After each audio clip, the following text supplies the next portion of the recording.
واش راكم الخاوة؟ إن شاء الله تكونوا كامل بخير وهانيين. اليوم جبت لكم فيديو جديد لأهم الأخبار اللي راهي تدور ودايرة ضجة في الوسط الرياضي الجزائري، وراه كاين بزاف الجديد وبزاف كواليس خفية، وكاين بزاف مفاجآت ما كنتوش تقارعوهم من عند الناخب الوطني فلاديمير بيتكوفيتش. يلا ديروا الحزامة وجيبوا كاس قهوة ولا كاوكاو وتابعوا معايا مليح. اللي راهي جاية في شهر مارس غادي تصدم الجميع. يا جماعة الخير، الشيخ فلاديمير بيتكوفيتش راه ناوي على ثورة كبيرة في المنتخب الوطني الجزائري، وهذا الشيء راه يكون إيجابي على المنتخب تاعنا. والمصادر تاعنا أكدت بالقائمة الموسعة اللي حطها لتربص مارس غادي تكون فيها مواجهتين ضد غواتيمالا ومنتخب أوروغواي. والصدمة الكبرى هي أنه فيها 9 لاعبين جدد، ولأول مرة غادي يكونوا في رادار المنتخب الوطني الجزائري، وأول مرة غادي يعيشوا الأجواء تاع كأس إفريقيا وكأس العالم. والمدرب بيتكوفيتش راه باغي يدير عملية تجديد الدماء قبل الدخول في الجديات تاع تصفيات كأس العالم. ومن وجهة نظري هذه الطريقة غادي تمد نتائج إيجابية للمنتخب الوطني الجزائري، وغادي تكون كاين منافسات في مختلف المراكز في الفريق. والأسماء اللي راهي تدور واللي راهي رسميا في القائمة الموسعة فيها مفاجآت من البطولة الوطنية ومن المحترفين.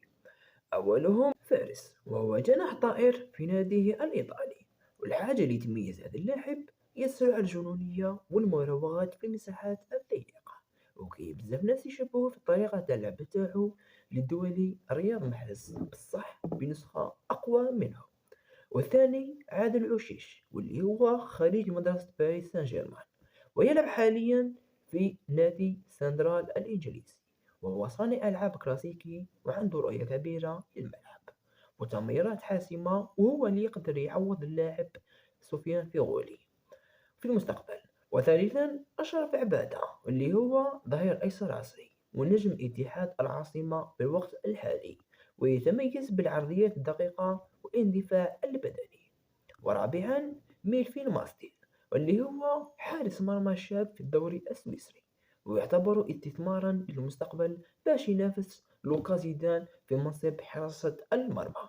وخامسا نذير بن بوعلي، مهاجم صريح وقوي بدنيا ويعرف يلعب بالرأس، وهذا هو النوع اللي يبغيه المدرب البوسني فلاديمير بيسكوفيتش. وسادسا عبد الله الحيداني، اللي هو حارس مرمى عنده موهبة كبيرة ويمتاز ببرودة الأعصاب والقدرة على بناء اللعب من خلف بالرجلين. سابعا غاية مربح، اللي هو ركيزة شبيبة القبائل وغني عن التعريف، واللي قدم مؤخرا مستويات كبيرة جدا. وثامنا فيكتور، لاعب وسط ميدان يتميز بقطع الكرات وتغطية المساحات الضيقة والكبيرة. وأخيرا لاعب رفيق ميزالي، موهبة نادي تولوز ولاعب متعدد المناصب وعنده نزعة هجومية كبيرة، ويقدر يكون مفاجأة للتربص. يا خوتي، هذا هم اللاعبين اللي غادي يدونا للمونديال، لأنهم راهم شباب وعندهم موهبة وعندهم حب الوطن. والمدرب البوسني فلاديمير بيتكوفيتش راه يبعث رسالة واضحة جدا: المكانة غالية، واللي يبغي يروح للمونديال لازم يوري لي الحنة تاع يدو في مارس. ودروك غادي نروحوا للجوهرة راهي مقلبة أوروبا حاليا، إبراهيم مازا. الأولاد اللاعب هذا راه عنده موهبة نادرة، لأنه راه يقدم في مستويات جد خرافية مع ناديه الحالي باير ليفركوزن بعدما انتقل لهم من هيرتا برلين. الجديد اللي راه عندي هو أنه كان عرض رسمي ومجنون فوق الطاولة. راه كاين عدة أندية كبيرة في الدوري الإنجليزي اللي راهي مهتمة بخدمات هذا اللاعب، من بينهم النادي العريق ليفربول وأرسنال، اللي راهم يطالبوا بهذا اللاعب، والكلام اللي راه يدور على مبلغ ما يقارب حوالي 100 مليون أورو. إيه يا خاوتي، إبراهيم مازا راه قريب يولي أغلى لاعب جزائري في التاريخ. والحاجة المهمة من هذا الشيء كامل، مازا راه متحمس باش يتربص في شهر مارس، وراه باغي يثبت روحه باللي هو القائد الجديد لخط وسط الخطر في مونديال 2026. والعودة المايسترو إسماعيل بن ناصر. صراحة الخبر هذا يفرح القلب، بعد غياب طويل بسبب الإصابة اللعينة اللي حرمتنا من هذه الموهبة، ورجع رسميا للميادين مع ناديه دينامو زغرب. إسماعيل بن ناصر كمل فترة التأهيل في أسبيتر بقطر، وراه رجع بتدريب بصفة عادية جدا، وبيتكوفيتش راه يتابع فيه خطوة بخطوة. ومن الرغم هذا أنه راه كاين واحد الكلام يقول بلي ممكن يريحوه في ودية مارس باش ما يغامروش به، ولكن هذا اللاعب بن ناصر راه رافض هذه الفكرة تماما، وراه يضغط باش يكون حاضر حتى ولو دقائق معدودة فقط. وحضور اسم إسماعيل بن ناصر في القائمة تاع المنتخب الوطني الموسعة لشهر مارس يعطي ثقة كبيرة للمجموعة، لأنه بكل بساطة هو المحرك الأساسي للمنتخب الوطني الجزائري. والمدرب بيتكوفيتش راه هضر مع اللي مقربين منه ومدلهم وعد صريح بأن القائمة النهائية تاع شهر مارس هي اللي غادي تكون بنسبة 80% قائمة المونديال.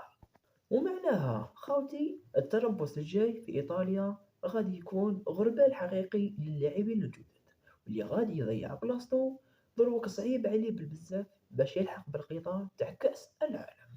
اللاعب الوطني راه يركز بزاف على الاستمرارية والروح القتالية. يا جماعة الخير، قولوا لي واش رايكم في أسماء الجديدة؟ هل تشوفوا بلي عودة المايسترو بن ناصر في هذه الوقت مليحة ولا يريح أكثر؟ وبالنسبة للجوهرة مازا، هل يستاهل مبلغ 100 مليون أورو أم مبالغ فيه بعض الشيء؟ وخلوا لي رايكم في الكومنتات وغادي نقراهم كامل. وما تنساوش ديروا جيم وتبارطاجوا الفيديو مع أصدقائكم، وأبوني في القناة باش يلحقكم كل جديد لحظة بلحظة. وتحية الجزائر، وبالتوفيق للمنتخب الوطني الجزائري في مشوار الكرة. السلام عليكم، والملتقى في فيديو جديد من فيديوهات الكرة.